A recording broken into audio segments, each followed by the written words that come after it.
Hello hi friends, ಇವತ್ತು ಅಯ್ಯಪ್ಪ ಸ್ವಾಮಿಗೆ ಹೋಗಿ ಬಂದಮೇಲೆ ತಂದಿರೋಂಥ ಅಕ್ಕಿ ಮತ್ತು ಬೆಲ್ಲನ ಉಪಯೋಗಿಸ್ಕೊಂಡು ನಾವು ಪ್ರಸಾದ ಯಾವ ರೀತಿ ಮಾಡ್ಕೊಳ್ಳೋದಂತ ವಿಡಿಯೋ ಮಾಡ್ತಿದ್ದೀನಿ. ಅದಕ್ಕಿಂತ ಮುಂಚೆ ನಮ್ಮ ಚಾನಲ್ನ ಸಬ್ಸ್ಕ್ರೈಬ್ ಮಾಡ್ಕೊಂಡಿದ್ರೆ ಪ್ಲೀಸ್ ಸಬ್ಸ್ಕ್ರೈಬ್ ಮಾಡ್ಕೊಳ್ಳಿ. ಇಲ್ಲಿ ನಾವು ಇಡಿಮುಡಿ ಕಟ್ಟುವಾಗ ಅಕ್ಕಿ ಹಾಕಿರ್ತೀವಲ್ಲ ಅದು ಮತ್ತು ಬೆಲ್ಲ, ತೆಂಗಿನಕಾಯಲ್ಲಿ ಹಾಕಿರ್ತೀವಲ್ಲ ಅದನ್ನೆಲ್ಲ ದೇವಸ್ಥಾನದಲ್ಲಿ ಹೋಗಿ ಎಲ್ಲ ಒಂದು ಹತ್ರ ಹಾಕಿ ಅಲ್ಲಿ ದೇವ್ರ ಹತ್ರದಿಂದ ಸ್ವಲ್ಪ ಸ್ವಲ್ಪ ತುಪ್ಪ ಕೊಡ್ತಾರೆ. ಅದನ್ನು ಮನೆಗೆ ತೊಗೊಂಬಂದಿರ್ತಾರಲ್ಲ, ಸ್ವಲ್ಪ ಅಕ್ಕಿ ಬೆಲ್ಲ ಮತ್ತು ತುಪ್ಪ, ಸ್ವಲ್ಪ ಕೆಲವರು ಗೋಡಂಬಿ ದ್ರಾಕ್ಷಿ ಸಹನೂ ಕೊಟ್ಟಿರ್ತಾರೆ. ನಮಗೆ ಈ 3 ಐಟಮೇ ಕೊಟ್ಟಿದ್ದಲ್ವ. ಅಕ್ಕಿನ ನಾವು ಚೆನ್ನಾಗಿ ವಾಶ್ ಮಾಡಿಕೊಂಡು, ಇಲ್ಲಿ ಒಂದು ಗ್ಲಾಸ್ ಅಷ್ಟಿದೆ ಅಷ್ಟೇ ಅಕ್ಕಿ. ಇದನ್ನು ನೀಟಾಗಿ ವಾಶ್ ಮಾಡಿಕೊಂಡು ಒಂದು 2 ವಿಷಲಾದರೂ ಬರ್ಸ್ಕೋಬೇಕು.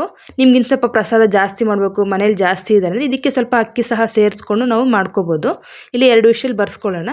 ಬೆಲ್ಲನೂ ಸಹ ಕಡಿಮೆ ಇದೆ ಅಲ್ವಾ, ನಮಗೆ ಸಕ್ಕರೆ ಸಹ ಆ್ಯಡ್ ಮಾಡ್ಕೋಬೋದು, ಬೆಲ್ಲ ಸಹ ಇದ್ದರೆ ಆ್ಯಡ್ ಮಾಡ್ಕೋಬೋದು. ಇಲ್ಲಿ ನಾನಿಲ್ಲಿ ಒಣ ಕೊಬ್ಬರಿ ಮತ್ತು ಗೋಡಂಬಿ, ಏಲಕ್ಕಿ, ದ್ರಾಕ್ಷಿ, ಬಾದಾಮಿ, ಬೆಲ್ಲ ಮತ್ತು ತಂದಿರೋಂಥ ತುಪ್ಪ, ಸ್ವಲ್ಪ ಸಕ್ಕರೆ ಕಡಿಮೆ ಬಂದರೆ ಅಂತ, ಬೆಲ್ಲದ ಸಿಹಿ ಇರಲ್ವಲ್ಲ ಅದಕ್ಕೆ ಸಕ್ಕರೆ ಮಿಕ್ಸ್ ಮಾಡ್ಕೊಳ್ತಾ ಇದ್ದೀನಿ. ಇಷ್ಟೆಲ್ಲ ನಾವು ವಿಸಿಲ್ ಬರೋಕ್ಕೆ ಜೋಡಿಸ್ಕೊಂಡ್ಬಿಟ್ರೆ ಬೇಗನೆ ಆಗುತ್ತೆ. ಈಗ ತಂದಿರೋಂಥ ತುಪ್ಪನ ಇದಕ್ಕೆ ಆ್ಯಡ್ ಮಾಡ್ಕೊತಾ ಇದ್ದೀನಿ.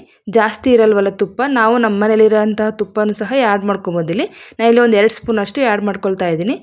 ದೇವಸ್ಥಾನದಿಂದ ಬಂದಮೇಲೆ ಅವ್ರು ಪ್ರಸಾದ ತಂದಿರ್ತಾರಲ್ಲ ಅದ್ರ ಜೊತೆಗೆ ಈ ಥರ ಅನ್ನನೂ ಮಾಡಿ ನಾವು ಎಲ್ರಿಗೂ ಹಂಚೋದ್ರಿಂದ ಪ್ರಸಾದ ಹಂಚ್ದಂಗೂ ಆಗುತ್ತೆ. ನಮ್ಮ ಮನೇಲಿ ತುಂಬಾ ಚೆನ್ನಾಗಿರುತ್ತೆ ಟೇಸ್ಟ್ ಸಹ ಈ ಥರ ಮಾಡಿದ್ರೆ.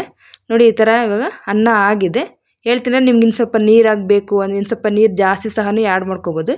ಇಲ್ಲಿ ಸ್ವಲ್ಪ ಜನ ಇರೋದ್ರಿಂದ ನಾನು ಸ್ವಲ್ಪ ಎಷ್ಟು ಅಕ್ಕಿ ಇತ್ತು ಅಷ್ಟರಿಂದನೇ ಪ್ರಸಾದ ಮಾಡ್ಕೊಳ್ತಾ ಇದ್ದೀನಿ. ಈಗ ಇದಕ್ಕೆ ಬೆಲ್ಲನ ಚೆನ್ನಾಗಿ ಕುಟ್ಟಿ ಪುಡಿ ಮಾಡ್ಕೊಂಡಿದ್ದೆ, ಆ ಬೆಲ್ಲನ ಬಿಸಿ ಅನ್ನದಲ್ಲೇ ಹಾಕಿ ಸ್ವಲ್ಪ ಸಪ್ಪೆ ಬರುತ್ತೆ ಅಂತ ನಾನು ಸ್ವಲ್ಪ ಸಕ್ಕರೆ ಆ್ಯಡ್ ಮಾಡ್ಕೊತಾ ಇದ್ದೀನಿ. ನೀವು ಬೇಕಾದ್ರೆ ಇದ್ರ ಇನ್ನೂ ಸ್ವಲ್ಪ ಬೆಲ್ಲನೂ ಸಹ ಆ್ಯಡ್ ಮಾಡ್ಕೊಬೋದು. ನೀಟಾಗಿ ಬಿಸಿ ಅನ್ನಕ್ಕೆ ಈ ಥರ ಮಿಕ್ಸ್ ಮಾಡ್ಕೊಂಬಿಟ್ರೆ ಆಯಿತು. ನಿಮಗಿಲ್ಲಪ್ಪ ಬೆಲ್ಲ ಈ ಥರ ಮಿಕ್ಸ್ ಮಾಡ್ಕೊಳಕ್ಕಾಗಲಿಲ್ಲ ಅಂದರೆ ಬೆಲ್ಲನ ಕಾಯಿಸಿ ಸಹ ಆ್ಯಡ್ ಮಾಡ್ಕೊಬೋದು. ಈ ಕಡೆ ತುಪ್ಪ ಕಾದಿತ್ತಲ್ವ, ಅದಕ್ಕೆ ಫಸ್ಟು ಒಣ ಕೊಬ್ಬರಿ ಹಾಕ್ಕೊಳ್ತಾ ಇದ್ದೀನಿ. ತುಪ್ಪದಲ್ಲಿ ಒಣ ಕೊಬ್ಬರಿ ಚೆನ್ನಾಗಿ ಉರಿಯೋದ್ರಿಂದ ತುಂಬ ಟೇಸ್ಟ್ ಇರುತ್ತೆ ಇದು.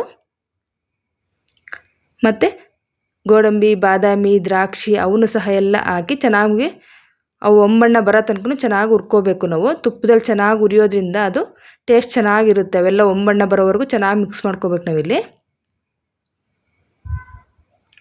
ನೋಡಿ, ಈ ರೀತಿ ಆಗಿದೆ ಅಲ್ವಾ. ಈಗ ಇದಕ್ಕೆ ನಾವು ರೆಡಿ ಮಾಡಿ ಇಟ್ಕೊಳ್ಳೋಂಥ ಬೆಲ್ಲ ಮತ್ತು ಅನ್ನ ಮಿಕ್ಸ್ ಮಾಡಿದ್ವಲ್ಲ ಅದನ್ನು ಹಾಕಿ, ಸ್ವಲ್ಪ ಏಲಕ್ಕಿ ಕುಟ್ಕೊಂಡಿದ್ವಲ್ಲ ಒಂದು 2 ಏಲಕ್ಕಿ ಅದನ್ನು ಸಹ ಇದ್ರಲ್ಲಿ ಹಾಕಿ ಚೆನ್ನಾಗಿ ಮಿಕ್ಸ್ ಮಾಡ್ಕೊಂಬಿಟ್ರೆ 1 ನಿಮಿಷ ತುಪ್ಪದಲ್ಲೆಲ್ಲ ಮಿಕ್ಸ್ ಮಾಡ್ಕೊಂಬಿಟ್ರೆ ಪ್ರಸಾದ ರೆಡಿ ಆಯಿತು. ಇದನ್ನು ಸ್ವಲ್ಪ ತೊಗೊಂಡು ದೇವ್ರ ಮನೇಲಿ ಇಟ್ಬಿಟ್ಟು ಎಲ್ರಿಗೂ ಹಂಚ್ಬಿಟ್ರೆ ನಾವು ದೇವಸ್ಥಾನದಿಂದ ಬಂದಿರೋ ಪ್ರಸಾದ ಎಲ್ರಿಗೂ ಹಂಚಿದಂಗೂ ಆಗುತ್ತೆ, ಎಲ್ರಿಗೂ ಸಹ ಕೊಟ್ಟಂಗೂ ಆಗುತ್ತೆ. ಫ್ರೆಂಡ್ಸ್, ನಿಮಗೆ ವಿಡಿಯೋ ಇಷ್ಟ ಆಗಿದ್ದರೆ ಒಂದು ಲೈಕ್ ಮಾಡಿ.